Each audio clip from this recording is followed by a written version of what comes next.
Hoy vamos a platicar sobre mi punto de vista acerca de un tema que para mí desde hace un tiempo es un poco gracioso, me hace un poco de gracia, que es sobre si el 2025 se va a volver el año del escritorio Linux. Si ustedes ya saben qué es eso, pues ya no es necesario explicarlo mucho, pero para los que no saben qué es eso, el año del escritorio Linux se refiere al momento en el que la cuota de mercado de Linux aumenta considerablemente, de tal manera que se acerque o incluso sobrepase a Mac, ya ni se diga Windows, o sea, sí estaría muy complicado, pero que por lo menos se asemeje o supere la cuota de mercado de las Mac.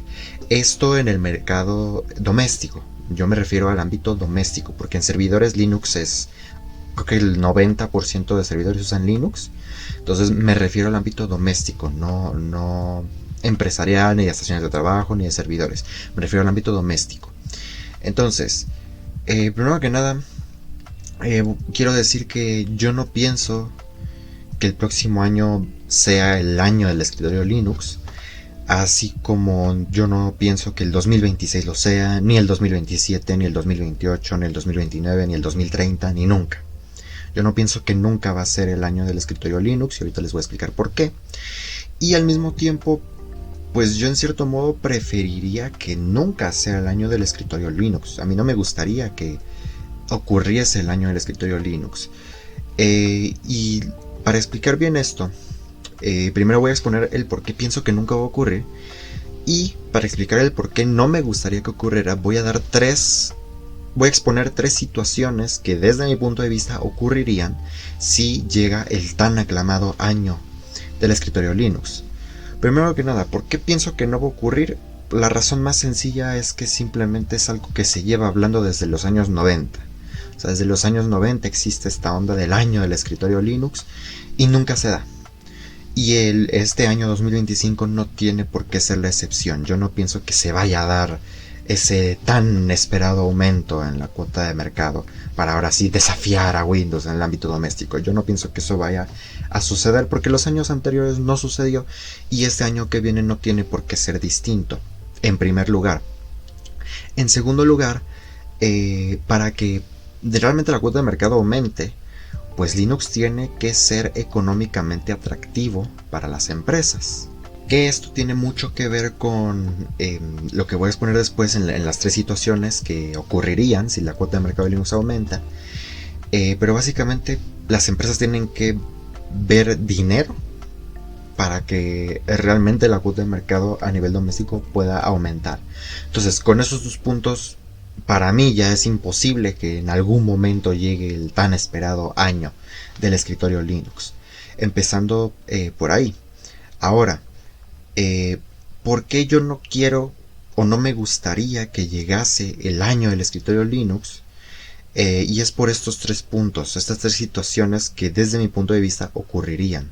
Que también se podrían considerar en cierto modo como condiciones, aunque yo los veo más como, o sea, al mismo tiempo causa y consecuencia. Como que son las dos al mismo tiempo desde mi punto de vista. Entonces, primero que nada, una sola distribución debería de imperar, debería de ser la distro dominante. ¿Por qué? Porque en este momento pues nosotros tenemos una diversidad de distribuciones. Existen más o menos 450 distribuciones, hay como unas 300 en DistroWatch y más o menos unas 150 que no son tan conocidas o a lo mejor no están listadas en DistroWatch, pero existen. Entonces, cada distribución pues a veces usa un gestor de paquetes distinto, trabaja de una manera diferente. Entonces esa diversidad, ¿sí?, se vería amenazada si la cuota de mercado aumenta, porque tendría que imperar solamente una o dos distribuciones. Las dos que yo pienso que serían como las dominantes serían Fedora y Ubuntu. Más que nada Fedora por todo el dinero que invierte Red Hat e IBM en la distribución.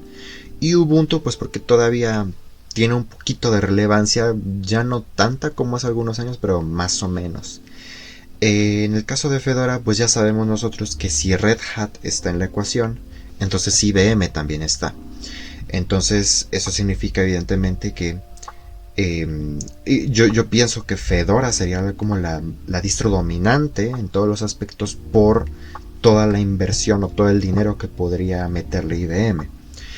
Eso también implica que un solo paquete de un solo sistema de paquetes sería el dominante, que en este caso si se trata de Fedora pues es Flatpak, ¿no?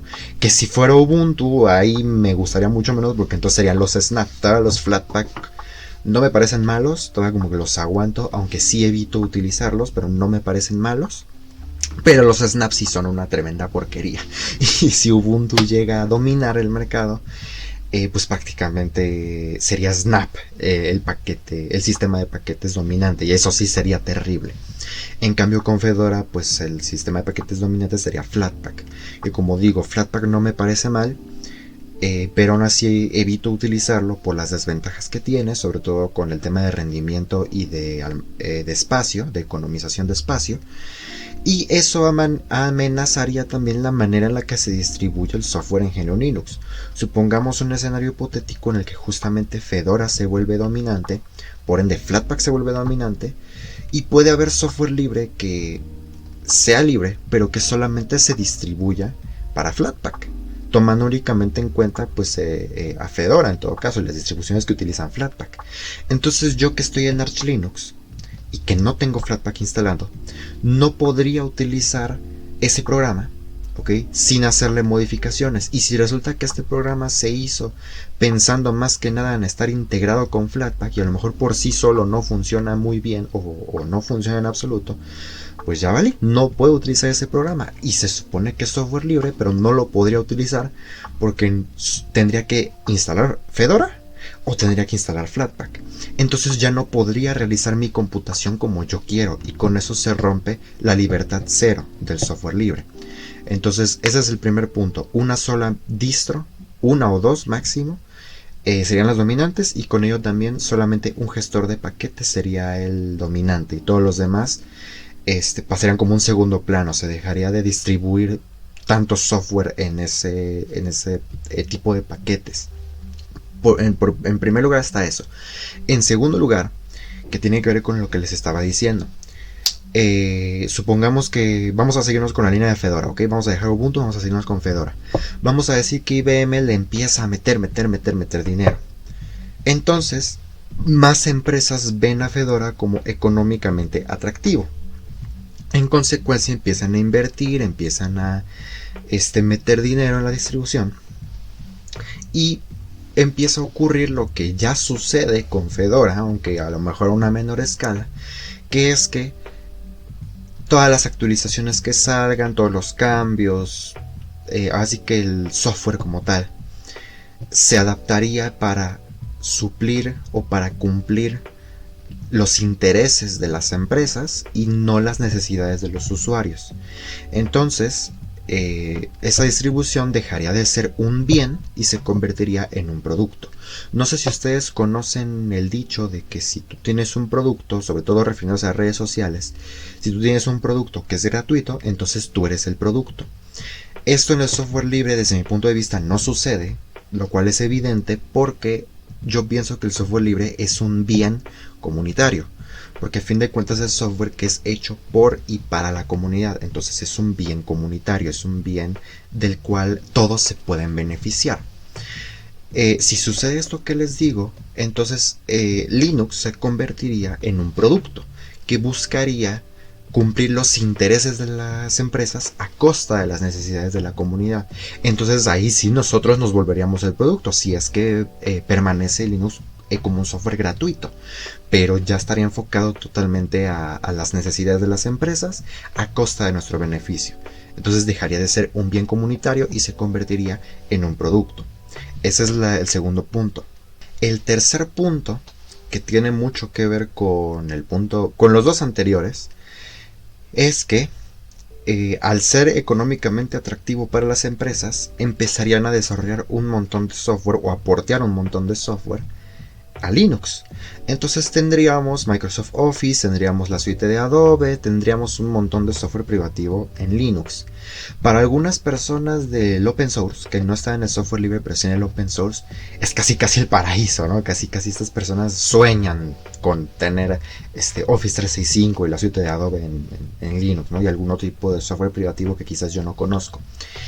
Pero la verdad es que eso, pues a la comunidad del software libre no nos va a beneficiar en absoluto, porque sí, va a haber más software en Linux en todo caso, y muchas personas he visto que ponen como una de las razones, ¿no?, del fracaso, entre comillas, de Linux, esa falta de software. Linux se llenaría de software, sí, pero sería software privativo. No sería software libre, sería software totalmente privativo. Entonces, los únicos que se benefician son las empresas, no nosotros, no los usuarios. Entonces, para la comunidad no hay ningún beneficio real con que la cuota de mercado de Linux aumente, con ese tan esperado año del escritorio Linux, ¿no? O en inglés, Year of the Linux Desktop. No habría ningún beneficio para la comunidad, sería un beneficio totalmente para las empresas. Entonces, la verdad, con este escenario se me revuelve el estómago un poquito. O sea, pienso en eso y la verdad no me gusta la idea. Y por esa razón es que yo tengo la postura de que, pues yo prefiero mejor estar como estamos ahorita, que tipo en servidores ya dije Linux es dominante. En el ámbito doméstico pues tenemos como el 6% creo de la cuota de mercado. Yo prefiero quedarme así, pero manteniendo la capacidad de proteger mis libertades del software libre, las libertades fundamentales del software libre, a que la cuota de mercado aumente dramáticamente, aumente un montón, pero con ello se pierdan esas libertades. Porque si Linux se llena de software privativo, entonces es más difícil luchar a favor de las libertades fundamentales del software libre, porque entonces se llena de software privativo al punto en el que es posible, o sea, en este caso yo digo Linux y no GNU Linux porque pienso que es posible, a lo mejor no es tan probable, pero sí es posible que GNU quede hecho a un lado, ¿no? Si se empieza a llenar de software privativo. Incluso podría haber distribuciones que hacen algo parecido a Android, que están basadas en Linux, pero incluso la biblioteca de espacio de usuario es privativa, ¿no? Hasta ese punto se podría llegar en esta situación. Entonces, si eso sucede, pues ya sería muy complicado defender las libertades del software libre, porque el mismo sistema, al tener demasiados componentes privativos, impediría, ¿no?, la protección de estas libertades. Entonces, la verdad es un escenario que a mí no me agrada para nada, ¿ok? Entonces, por eso es que yo pienso pues que no sería bueno que ocurriera el año del escritorio Linux, ¿ok? Además de que, como ya digo, es algo que se ha hablado desde los años 90 y nunca ha ocurrido, y este año que viene no tiene por qué ser la excepción, tampoco va a ocurrir. Entonces, la verdad es algo que desde mi punto de vista no va a suceder, nunca va a llegar el año del escritorio Linux, y no me gustaría que llegase. No me gustaría por todo esto que ya les planteé. O sea, prefiero tener solamente el 6% de la cuota de mercado, pero poder conservar mis libertades, poder conservar mi privacidad y poder conservar, en cierto modo, como la capacidad de hacer la computación como yo quiero. A aumentar un montón la cuota de mercado y perder todo eso, ¿no?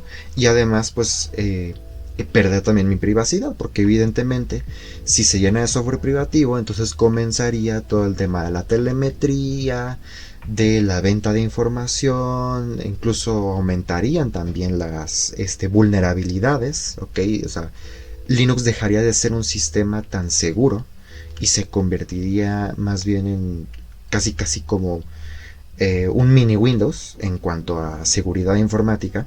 O sea, sería necesario instalar un antivirus privativo, por supuesto. Tendríamos que estarnos cuidando de los virus, así como en Windows. Y no como es ahorita, porque evidentemente también al aumentar el atractivo para las empresas, también aumenta el atractivo para los piratas informáticos. Entonces Linux se llenaría de virus también. Entonces la verdad es un escenario que desde mi punto de vista parece como distópico, es como una distopia el aumento de la cuota de mercado de Linux.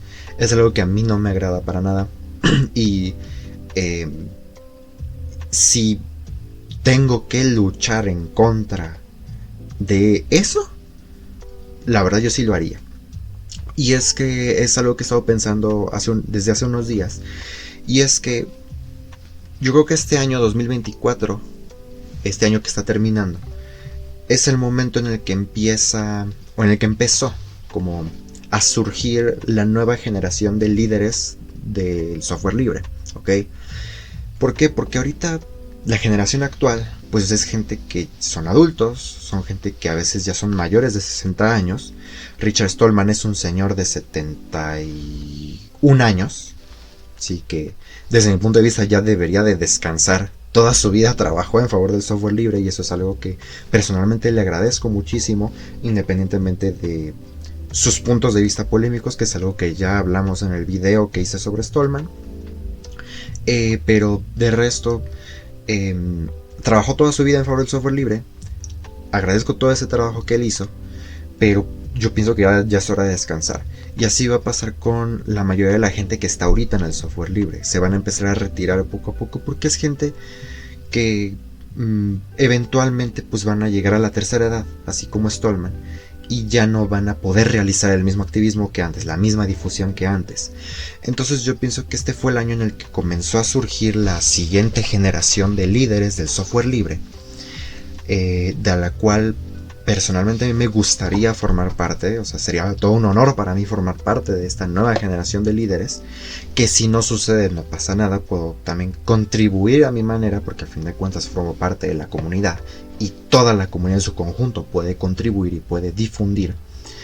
Y a lo que voy con esto es que con esta nueva generación de líderes que está surgiendo, o que yo percibo que está comenzando a surgir, pues tenemos que llevar al software libre a un nuevo enfoque, tomando en cuenta cosas que en los años 80 no existían, como las redes sociales, la inteligencia artificial, el machine learning, incluso cambios en las legislaciones de algunos países con respecto a la recopilación de datos, y el uso de la tecnología y los derechos de autor con respecto al software. Todo ese tema es algo que se ha vuelto muy distinto a como lo era en los años 80. Entonces, esta nueva generación de líderes que surja del software libre, pues tiene que llevar un nuevo enfoque, justamente tomando en cuenta todas esas problemáticas, porque a fin de cuentas son problemáticas y son cosas que el software libre actualmente ya cubre, pero a lo mejor no lo suficiente. Especialmente con la inteligencia artificial, pienso que no lo cubre lo suficiente. Entonces nos va a tocar a nosotros, ¿no? a la generación a la que quiero pensar que pertenezco, si no de líderes, por lo menos sí de difusores del software libre. Y tenemos que generar ese nuevo enfoque justamente para asegurar que el software libre sobreviva. Porque yo pienso que es en este momento en el que más peligro corre el software libre. Y el software libre correría aún más peligro si ocurre esto del año del escritorio Linux. Correría incluso más peligro que antes. Entonces, sí tendríamos que cambiar el enfoque de cómo hacemos nuestra difusión, de cómo entendemos incluso qué conlleva utilizar software libre, justamente para asegurar su supervivencia. Esto es algo que no se tiene que hacer instantáneamente, eso es algo que puede tomar muchos años, así como tomó muchos años el establecimiento realmente del movimiento del software libre, que apareció en el 83, sí, pero llevó muchos años para que se consolidara realmente como una alternativa viable al software privativo.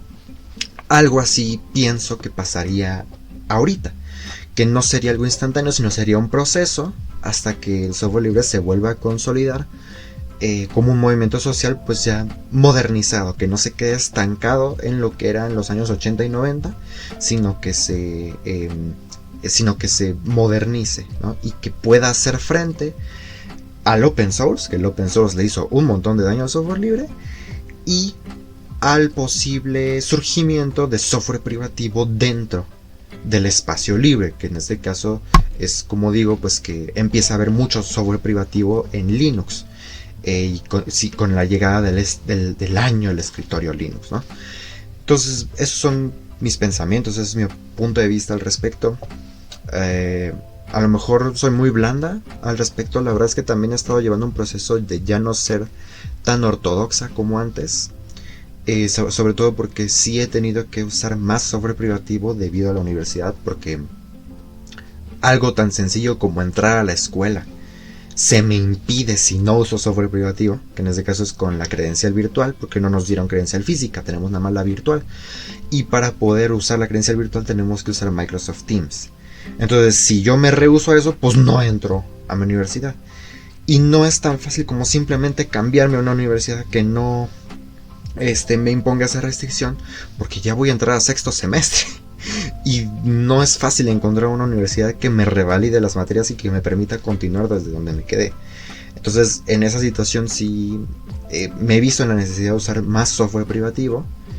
En este caso me he quejado sí con la coordinación, justamente para ver si había alguna manera de que yo pudiera pues tener acceso a la institución sin necesidad de usar software privativo. Desafortunadamente aún no se ha llegado a una solución para ese problema, pero bueno, en cierto modo el exponer mi incomodidad ante las autoridades de mi universidad, pues de tener que usar ese software para tener siquiera acceso, pues es una manera en cierto modo de difusión, es una manera como de mostrar que existen otras alternativas y no únicamente está la herramienta privativa. Entonces por causa de esto sí como que me he enfocado más ya en la difusión y no tanto en usar exclusivamente software libre, porque sí hubo un tiempo que yo quise utilizar única y exclusivamente software libre, y eso solamente provocó que me aislara, que tuviera problemas en mi universidad y que me costara mucho trabajo realizar algunas actividades de diario, con la computadora evidentemente. Entonces, lo único de software privativo que utilizo es para la universidad, y aún así sigo usando mucho software libre. Uso Inkscape, uso LibreOffice, uso GIMP, uso mucho software libre para la universidad, pero hay algunas cosas para las que sí tengo que usar software privativo, y es algo que ya no me incomoda, ya no me molesta. Porque si me pongo de Grinch y me pongo a querer a fuerzas únicamente usar software libre, pues al final quien se termina aislando soy yo, y quien termina teniendo los problemas soy yo.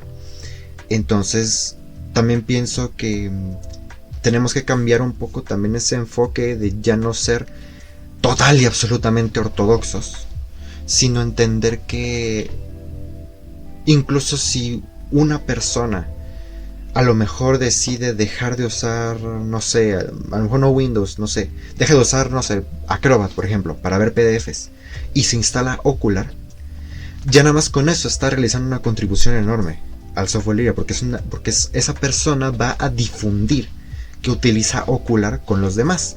Entonces más personas van a empezar a utilizar Okular en lugar de Acrobat. Entonces sí es una contribución también la difusión.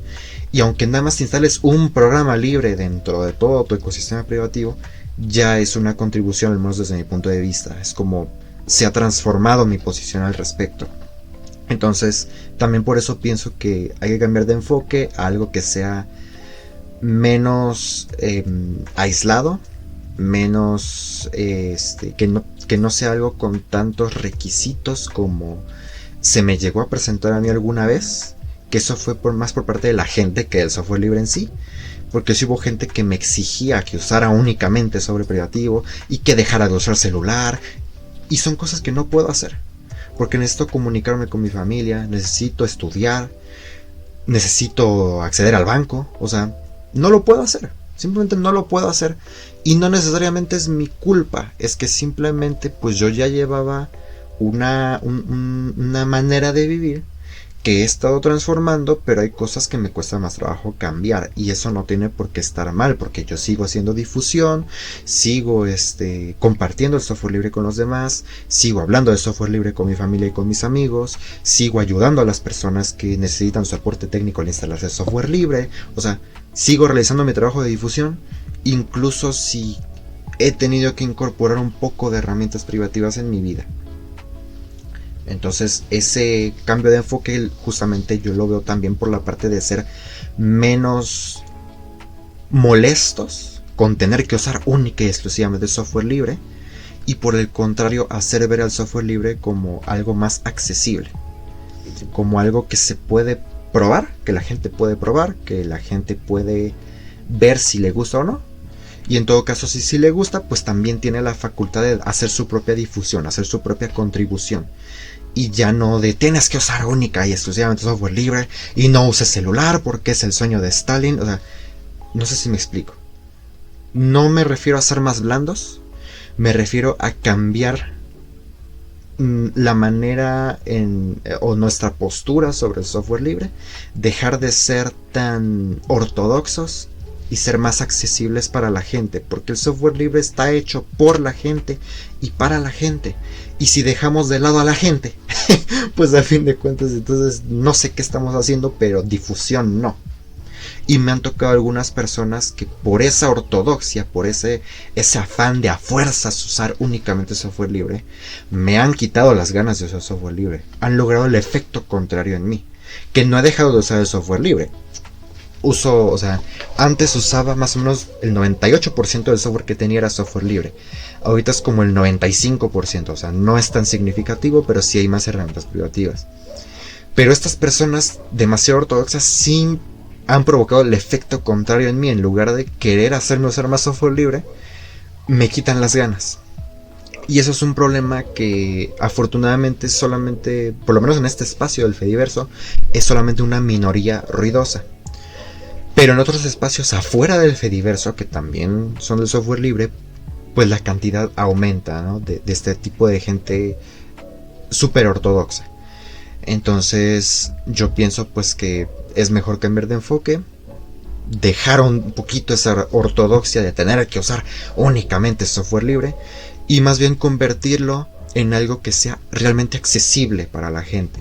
O sea, hacerle ver a la gente pues que el software libre está hecho para la gente y no nada más para una élite, como si mucha gente tiene esa percepción del software libre.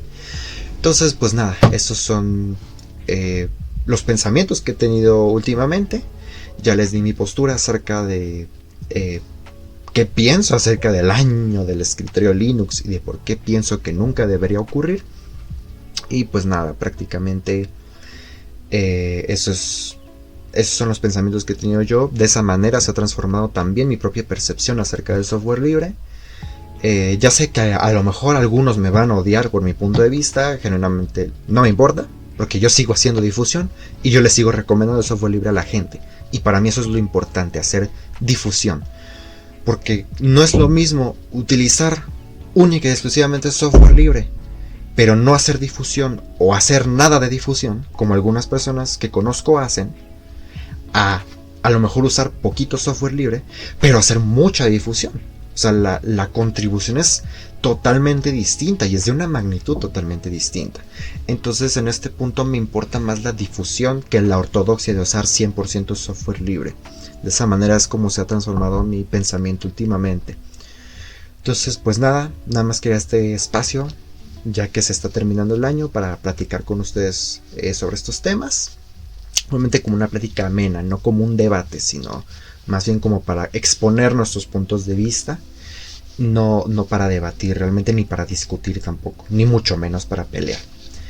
Entonces pues nada, espero que les haya gustado el video, espero que les sirva un poco, a lo mejor exponer mi punto de vista, para a lo mejor cuestionarse algunas cosas, no sé, podría ser, si sí, pues qué gusto, si no, también está bien. Y pues nada, les deseo felices fiestas.